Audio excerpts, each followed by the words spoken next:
যেমন ডিবি বক্সটি এখানে, ডিবি বক্সটি এইখানে সব তার টানা হয়ে গেছে, এটা আমরা জাম দিইনি, এই জন্য এখানে টাইস হবে, টাইসের অনেক ভিতরে চলে গেলে লাগাতে অসুবিধা হয়। তো এইখানে আমরা এটা রাখছি, যখন টাইস লাগানো যাবে তখন এটা আমরা জাম দিয়ে সমান করে দেব। আর এর নিচে আমাদের একটি ওয়াশিং মেশিনের পয়েন্ট আছে, আর একটি ফিল্টারের লাইন আছে। এখানে ফিল্টার, ওয়াশিং মেশিন এগুলো চালাতে পারবে, তার জন্য লাইন দুটো করা হয়েছে, দুইটা কম্বাইন দেওয়া হবে।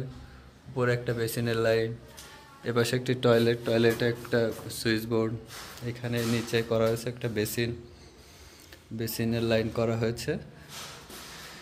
যে এখানে টাইসের কাজ চলতেছে,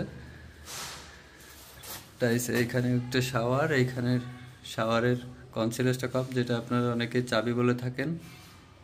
আর এটি আমাদের কাজ চলছে।